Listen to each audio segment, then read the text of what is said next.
Beleza, pessoal. Nessa aula nós vamos falar sobre a última estrutura de decisão que falta a gente tratar aqui nesse curso, que é a estrutura if, elif, else. Então nós já vimos aqui a estrutura if, nós já vimos a estrutura if, else, onde eu só tinha dois caminhos de execução, que era se uma condição fosse verdadeira ou se ela fosse falsa, né?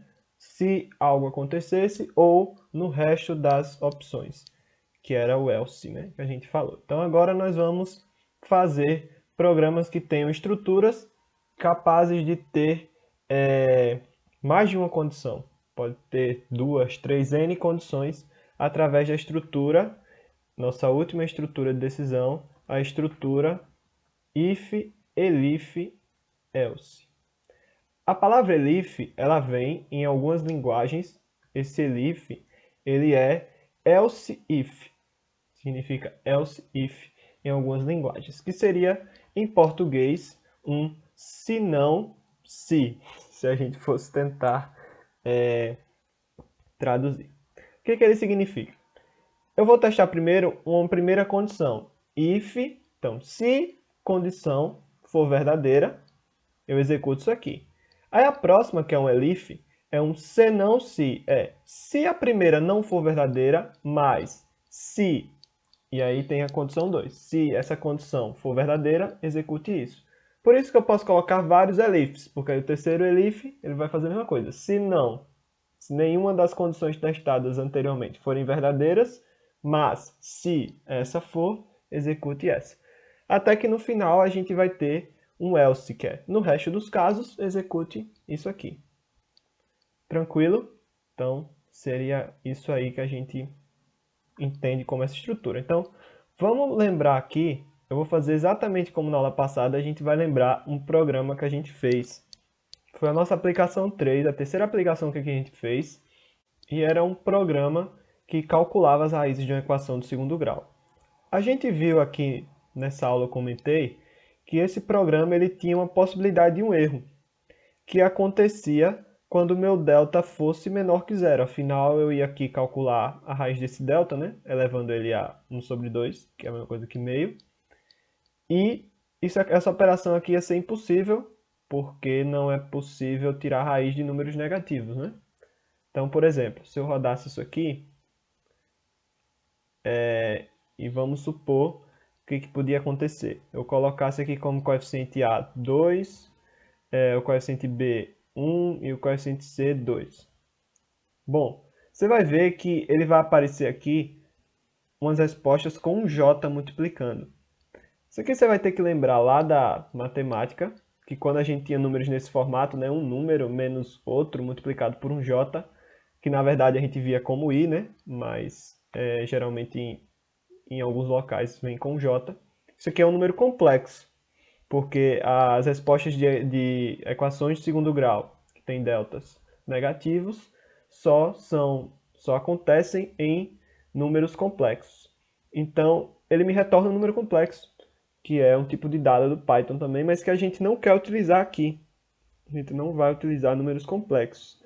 Então, eu precisaria limitar esse delta para que, no caso dele ser negativo, o meu programa avisar, olha, o seu delta é negativo, portanto não existe solução real, não existe solução no conjunto dos reais. Então, a gente pode utilizar aqui estruturas de decisão, ou seja, porque eu tenho três caminhos possíveis. Aí você vai ter que lembrar também lá da matemática, quando o delta ele é maior que zero, isso aqui implica que eu vou ter duas raízes reais e diferentes. A gente tem duas soluções para essa equação e essas duas soluções são dois valores diferentes. Quando o delta é igual a zero, eu tenho apenas uma solução real ou duas soluções reais mais iguais, enfim, só é um valor. E se o meu delta for menor que zero, eu não tenho soluções reais. Apenas, vou botar aqui uma, apenas no conjunto dos números complexos, como a gente acabou de ver aqui. Beleza. Então, eu quero que o meu programa limite esses casos e insira uma informação para mim, caso o meu delta for menor que zero. E você vê aqui que a resposta dele está, as raízes são x1 e x2. Só que no caso de ser igual a zero, eu só tenho uma solução real. E eu quero que o meu programa também dê uma saída de dados personalizada para esse caso, onde ele só mostre a raiz da equação, né? Está escrito errado aqui, né? A raiz da equação é e um valor só, beleza? Então aqui eu tenho três possibilidades. A minha decisão, a minha estudo de decisão, deve decidir em qual dos três caminhos ela deve entrar, de acordo com essas condições aqui. Se o delta é maior que zero, se é igual a zero, se é menor que zero. Então eu caio aqui justamente nessa estrutura if, elif, else. Eu tenho três caminhos para o meu fluxo de execução do meu programa. Então nós vamos melhorar essa aplicação fazendo justamente esse caminho. Então, logo depois do delta, tudo isso aqui que está escrito é para o caso mais comum, que é o de duas soluções reais e diferentes. Então, isso aqui já está meio que feito para o primeiro caso, que é se, if, o delta for maior que zero. Aí a gente dá os dois pontos de sempre, que a gente já viu. E para incluir esse bloco de código dentro desse if, eu tenho que dar, apertando Tab aqui, aqueles recursos. E eu vou voltar aqui uma linha, dar o Tab. E vou apagar essa linha. Beleza. Então isso aqui está dentro do meu if. E aí eu vou pular uma linha e a próxima eu já vou escrever aqui sem o recuo. Então eu terminei tudo que está dentro do meu if. E aí agora eu vou usar a estrutura elif, né? A palavra elif, para me dar a minha segunda condição. Então, elif é o se if, né? Se isso aqui não for verdadeiro, mais se, então, elif, e aqui eu devo colocar a segunda condição, que é o delta ser igual que zero. Isso aqui é o meu se não se. Se o delta for igual a zero, eu vou calcular só um x, que é uma solução só, que é, e aí eu posso escolher qualquer uma dessas linhas, né? Tanto faz se eu usar o mais ou menos, porque se o delta for zero, isso aqui vai ser zero, né? Então, tanto faz. Na verdade, se eu quiser, eu posso, por eficiência de programação, já sabendo que isso aqui vai dar zero, dizer que isso aqui só vai ser menos b sobre 2, né? Que é o resultado da nossa equação. Beleza? Entenderam, né? Se esse delta aqui for zero, isso aqui tudo vai ser zero, porque a raiz de zero é zero. Esse mais aqui não existe, então fica só menos b dividido por 2. E aí a outra opção, que aí eu não vou botar outro elif, né? Não se, não se. Já é um else, porque todos os outros casos possíveis só são casos em que o delta é negativo, né? Então não preciso escrever uma condição, é só colocar no resto dos casos, que é o else. Se não for nem maior que zero, nem igual a zero, é porque é menor que zero, né? A gente printa na tela delta negativo. Tente, não existem soluções, ou melhor, né? Um aviso mais matemático, não existem soluções reais. Faltou aqui uma coisa, né? Faltou colocar aqui o print. Para ele printar a raiz da equação e x, né? Beleza, então aqui eu tenho três opções, três blocos de código, e dentro de cada bloco já está o output, né? O output ele é dependente da condição. Então, vamos lá. Então eu vou rodar agora a aplicação e eu vou colocar esses mesmos coeficientes. Vou botar 2, 1 e 2. E agora, em vez de ele calcular, como ele tinha feito no outro caso, ele printou não existem soluções reais, porque a gente entrou nesse caso aqui em que o delta ou nesse caso aqui, né, no else, que o delta foi menor que zero. Vamos testar outras condições, sei lá, 1, menos 2, 3. Também cai no não tem soluções reais. Vamos ver uma condição legal.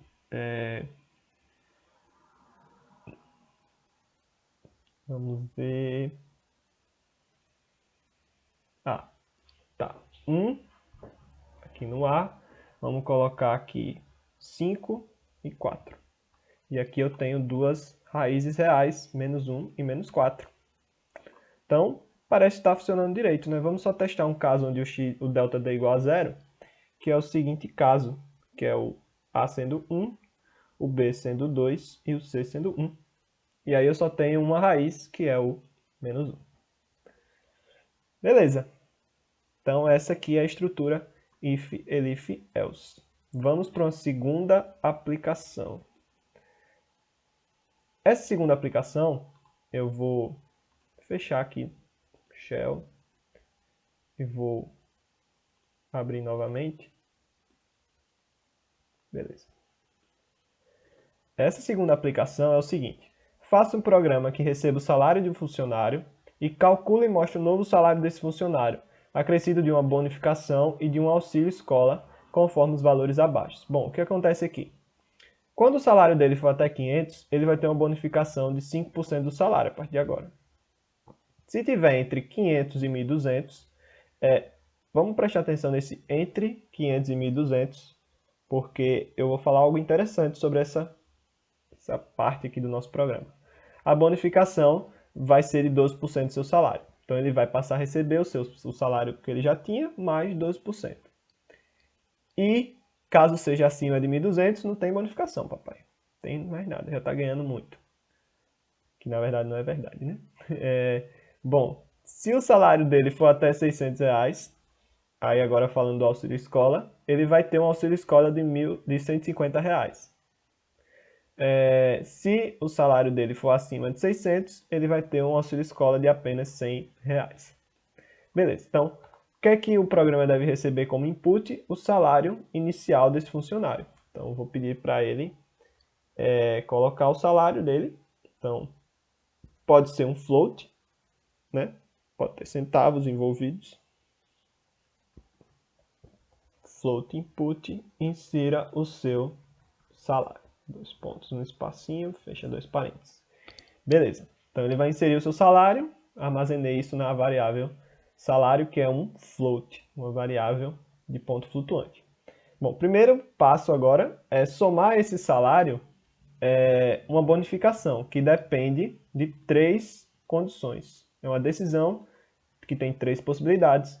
Então, primeira é o se o salário dele for até 500 reais. Então, se salário for menor ou igual que 500. No caso aqui, a gente vai considerar como está até 500, que o 500 está incluso nesse caso. E no próximo não vai estar. Então, se o salário for menor ou igual que 500, eu somo esse salário. Então, o salário recebe o próprio salário, né? Mais 5% dele. Então, aqui tem duas formas de fazer isso. Ou você soma 0,05 vezes salário, que é uma possibilidade, ou você coloca 1,05 vezes salário, né? Mesma coisa. Peguei, acrescentei, coloquei na variável salário 1,05 vezes a própria variável salário anterior, né? Beleza? Massa. Aí, já eu vou falar que a gente vai ter um problema com o que a gente está fazendo, mas por enquanto eu vou continuar fazendo isso. Agora eu tenho uma segunda possibilidade, que é o meu salário está entre 500 e 1.200. Beleza? Então, vou usar um elif. Então, se essa condição não for verdade, mas se essa próxima for, então aqui eu tenho o meu salário ser entre 500 e 1.200. O que é algo estar entre 500 e 1.200? É algo ser maior que 500, mas menor que 1.200. Então eu posso usar aqui uma estrutura lógica ou fazer o seguinte. Então vamos só testar aqui. Primeira coisa que eu posso fazer é colocar, se o meu salário for maior que 500, end e salário menor ou igual que 1.200. Lembrando que eu estou considerando como o próximo é acima de 1.200, que o 1.200 entra aqui, né? Então, isso aqui é uma estrutura lógica, né? Então, isso aqui só vai ser verdadeiro, como é um I, só vai ser verdadeiro se essas duas comparações forem verdadeiras ao mesmo tempo. Se uma delas forem falsas, já invalida, né? A gente viu isso na aula de operadores lógicos. Então, se o meu salário for maior que 500 e menor ou igual que 1.200, ou seja, se estiver entre 500 e 1.200, eu executo salário recebe 1,12 vezes salário, né? 1,12, 12%, né? O 0,12 entra aqui. Bonificação de 12%. Beleza? Massa. Aí o que eu queria falar é o seguinte. Essa comparação na matemática a gente conhece quando a gente diz que um número está entre outro. A gente faz o seguinte, né? Vamos supor, eu quero que o meu salário esteja entre 500 e 1.200. A gente faz aquele 500 menor que salário, menor ou igual que 1.200, né? Lembra? A gente tinha essa inequação, né? Então, beleza. Eu vou armazenar na variável salário o valor 600, que é um valor entre 500 e 1.200, para a gente testar uma coisa. Se eu escrever 500 menor que salário, menor ou igual que 1.200, será que o Python consegue entender o que eu estou querendo dizer? Que eu quero testar se salário está entre 500 e 1.200 dessa forma aqui? Ó, se der Enter, ele me retornou um verdadeiro. É verdade. Que era o que a gente esperava. E se eu botar 700 menor que salário, menor ou igual que 1.200? Que aí eu sei que o 600 não está entre esse espaço. Ele retorna o false. Então, parece estar tendo sentido. Então, o Python ele é capaz de fazer essa comparação aqui. É claro, se for com dois valores. Se for com mais de um, aí já fica complicado de fazer. Então é melhor utilizar estruturas lógicas. Mas ele consegue fazer essa comparação entre. Então eu poderia substituir essa estrutura lógica por 500 menor que salário, menor ou igual que 1.200. E ele vai funcionar sem problema nenhum. Bom, e o else, ele não vai executar nada, né? Então eu vou botar salário recebe salário, o que é desnecessário aqui no caso, beleza? Então eu posso deixar sem a estrutura else, não tem problema, já que no resto dos casos ele não deve fazer nada, ele não deve fazer mais nada, beleza? Não tem problema, eu poderia usar assim. Por que eu não uso else aqui, né? Porque senão ele pegaria todos os casos possíveis que fosse maior que 1.200, então não fazia sentido, né? E por que eu não escrevo else com salário igual salário? Por motivos de eficiência de código. Eu vou falar já já também no final dessa aula sobre eficiência de código, vocês vão entender. Beleza, então uma estrutura if-elif e a próxima é uma estrutura if-else, né? Se o meu salário for até 600, eu devo somar R$150 de auxílio escola. Se for acima de 600, eu devo somar R$100 de auxílio escola. Só que aqui tem um porém. Se eu escrever agora if salário for menor ou igual que 600, eu estou cometendo um gafe aqui, né? Um erro, porque eu já mudei o valor do salário, que eu acrescentei um valor aqui, né? Por causa da minha bonificação no começo. Então a gente vai utilizar uma variável auxiliar, que acontece em alguns programas. Eu vou armazenar o valor de salário em uma outra variável chamada auxiliar. Essa variável vai me servir apenas para os testes, porque ela vai manter o mesmo valor inicial que eu inseri. Então eu vou substituir aqui o salário nos testes por AUX, de auxiliar. Beleza? E assim eu vou mudando o valor de salário, mas nos testes eu uso a variável auxiliar. Ela vai aparecer em muitos programas, beleza? Que é uma prática comum na programação. Então, beleza, salário até 600, eu somo ao meu salário, então recebe salário mais 150. Bom, outra coisa, à medida que a gente for escrevendo, eu vou falando algumas dicas e algumas coisas. Então, a gente viu essa estrutura aqui já acontecer há algum tempo, que é salário, recebe salário mais 150. O que é que eu estou fazendo? Eu estou incrementando, né, que é uma palavra mais da programação, estou somando a variável salário 150, não é isso? Só que a gente viu que se eu escrever só isso, não faz sentido, né? Meu Python não vai entender o que é que eu estou fazendo. Então eu precisaria fazer salário receber a própria variável salário antes mais 150. Essa estrutura aqui eu posso evitar escrever esse salário se eu quiser e escrever ela assim, mais igual 150. O Python vai entender que eu estou acrescentando a variável salário 150, beleza? Usando um mais igual. Que é a mesma coisa, mesma coisa. Eu vou inserir um comentário aqui com a hashtag, então lembrem, isso é um comentário. Então não vai ser executado, nem vai mudar nada. Mesma coisa de salário, recebe salário mais 150. Mesma coisa. Funciona do mesmo jeito. Beleza. Então, e eu tenho só mais uma condição, que é o meu salário ser maior que 600. Que é o meu else. Posso colocar else. Já que vai englobar todas as outras condições. O meu salário recebe mais 100, né? Eu incremento ao meu salário mais 100. Beleza. E aí no final, print seu novo salário é de... Aí eu vou botar aqui R cifrão, esperando aqui. E depois vai juntar esse valor à variável salário. Beleza.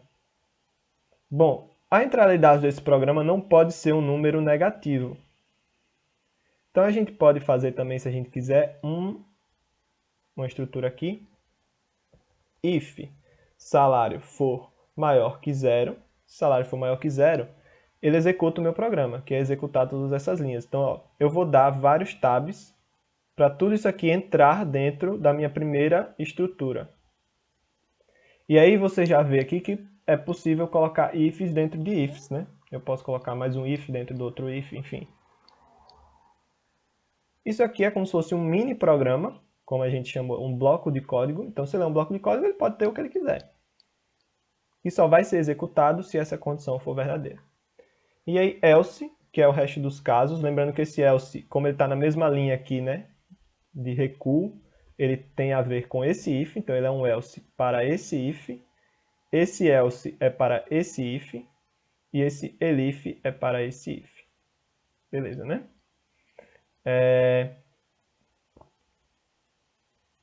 E aí, o resto dos meus casos ele ser negativo, eu vou printar salário inválido. Tente novamente. Beleza, né?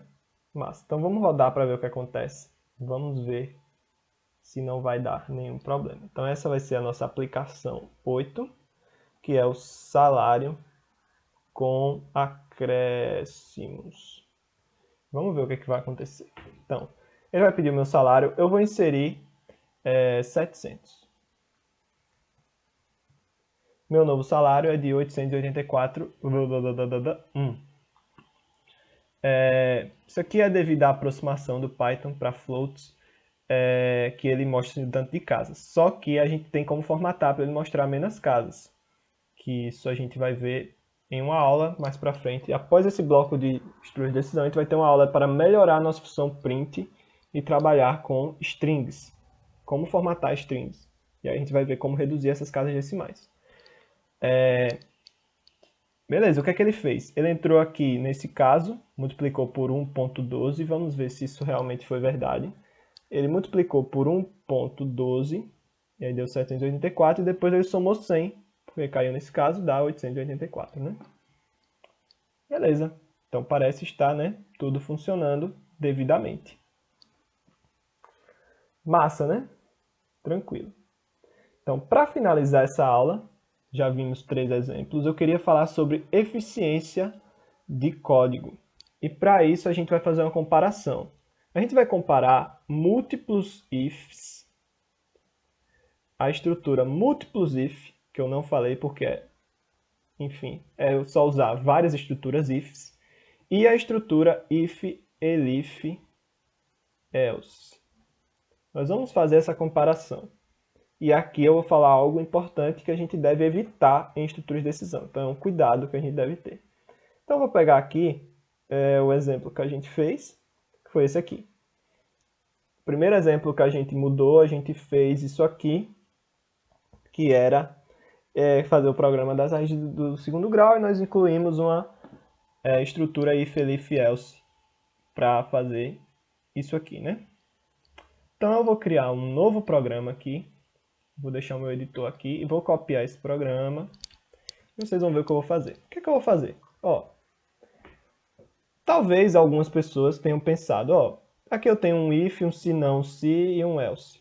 Se eu tivesse feito 3 testes ifs, if delta maior que 0, if delta igual a 0 e if delta menor ou igual que 0. Então, eu fiz 3 testes ifs, que seria até mais bonitinho na língua portuguesa ou inglesa, né? Se delta maior que 0, faça isso. Se delta for igual a 0, faça isso. Se delta for menor ou igual que 0, menor que 0 só, né? Faça isso. Beleza, então aqui eu estou usando a estrutura que eu chamei de múltiplos if, e aqui eu estou usando o if, elif, else. Vamos lá, eu vou rodar esse programa, então eu vou salvar ele como exemplo múltiplos if versus if traço elif traço else. Beleza. E aí vamos ver o que vai acontecer. Eu vou rodar, eu vou inserir, sei lá, mesmo um coeficiente também que a gente usou. 5 e 4. Ora, ele calculou, né? As raízes da equação são 1 e 4. Se eu executar outro caso, que o delta D é 0, 2, 1, 3. Não existem soluções reais. Então ele está executando o programa. Então parece que essa estrutura ela é funcional, né? Mas o que acontece aqui? Então prestem atenção aqui agora. Isso aqui são esse múltiplos if. Cada if desse é considerado pelo Python uma estrutura de decisão. Então, isso aqui é uma estrutura de decisão do tipo estrutura if. Isso aqui é outra estrutura if. Isso aqui é outra estrutura if, né? Claro, o Python, o computador, eu falei, ele não é inteligente, ele não vai completar lacunas, ele não vai subentender coisas, ele não vai, principalmente, desobedecer você. Então, o que você ensinar ele a fazer, ele vai fazer. Então, aqui você está mandando, ó, eu tenho 3 estruturas de decisão, Python. Então, execute as 3. Ele vai executar essa, e vai executar essa, e vai executar essa. O que é que eu estou querendo dizer com isso? É óbvio que se meu delta for maior que 0, um ser humano vai subentender que eu não preciso nem pensar, testar, olha, o delta é igual a 0, eu não preciso nem checar. Se o meu delta é maior que 0, é óbvio que ele não entra em nenhum dessas 3. Mas o meu computador ele vai testar essa condição, mesmo que essa seja verdadeira. Porque ele não subentende isso, papai. Ele está aqui para fazer o que você está dizendo para ele para fazer. Aqui é uma estrutura de decisão raiz, velho. Aqui é realmente uma estrutura de decisão. Quando eu uso o if, elif, else, o que é que o Python faz? Ele testa o primeiro if. E aí lembre o que significa a palavra elif. Se não, se. Se não. Ele só vai fazer o resto dos testes dessa estrutura se essa primeira for falsa. Então, se isso aqui for verdadeiro, o Python já vai entender que essas outras duas eu não preciso nem olhar, porque eu já entrei na minha primeira, eu já escolhi fazer esse bloco de código aqui.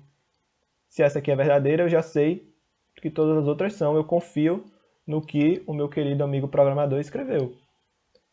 E o que é que tem a ver isso com... Qual é a diferença se eu já vi que funciona do mesmo jeito? Bom, isso aqui é uma questão de eficiência de código, que é um pilar que a gente tem que pensar com muito carinho toda vez que a gente estiver programando. Existem incontáveis maneiras de se resolver um problema em programação. A diferença entre essas maneiras é que existem as maneiras simples, as maneiras complicadas, as maneiras eficientes e as não eficientes. Em grandes aplicações, a gente tem inúmeros códigos, inúmeras linhas de código, muita coisa envolvida. Então, a gente pode ter estruturas de decisão que brincam com 1 milhão de comandos e operações que Só o fato de eu mandar o Python testar esses testes que não servem para nada, pode atrasar a execução do seu programa. Se for um programa computacional de pesquisas, por exemplo, em universidades, que são às vezes programas que em grandes computadores demoram horas processando, você pode acabar adicionando horas a esse tempo de processamento por um erro de teste, embora o resultado acabe sendo o mesmo no final. Então é uma questão de eficiência e otimização de processamento, que é muito importante em programação. Eu vou provar agora para você aqui que o que eu falei está certo, só por curiosidade. Então eu vou fazer um programa aqui que recebe uma variável a recebe 2. E eu vou fazer um if a maior que 1, print, entrei no primeiro if. Então o meu programa vai dizer, ó, eu executei esse primeiro if. E aí eu vou colocar if a maior que 0. De propósito, porque aí o meu a também vai entrar aqui nesse if, né? Ele também é verdadeiro. Print, entrei no segundo if. E vou botar um outro if a maior que menos 1. Print, entrei no terceiro if. E aí você vai ver que mesmo que o meu primeiro if, certo que esse programa está bem, né? Bem estranho. Mas você vai ver que ao entrar nesse meu primeiro if, isso não vai impedir ele de entrar nos outros. Vamos salvar esse aqui só como teste. E você vai ver que ele entrou no primeiro if, entrou no segundo e entrou no terceiro. Né? Ele executou os 3 blocos de código porque eu satisfiz os 3 e ele fez 3 testes. Agora vamos supor que eu troque isso aqui para uma estrutura elif. E eu não vou botar um else, tá? E aqui você vê que ele satisfaz as 3 estruturas elifs. Aí, ó, entrei no primeiro if, entrei no primeiro elif, entrei no segundo elif. E aí vamos executar para ver o que acontece agora. E ele só printou, entrei no primeiro if. Entenderam o que ele fez agora? Ele fez aqui, olha, ora, isso aqui é verdadeiro, então printei isso aqui. E ele nem passou o olho no resto. Porque se ele tivesse passado, ele veria que isso aqui também era satisfeito e printaria isso aqui. Então essa é a questão que eu acabei de falar sobre eficiência de código. Beleza? Então na próxima aula é uma aula de aplicações de estruturas de decisão. Então, a gente vai fazer só aplicações extras. Essa aula, como eu falei lá na primeira aula, para quem não lembra, é uma aula considerada extra. Então, se você já tem um bom conhecimento e já se sente seguro, você pode passar para outra aula seguinte, onde a gente vai melhorar a nossa função print e trabalhar com strings. Se você ainda quiser ver mais aplicações, quiser ver mais como aplica isso aqui, a gente também vai aplicar na próxima aula, beleza? Então até lá!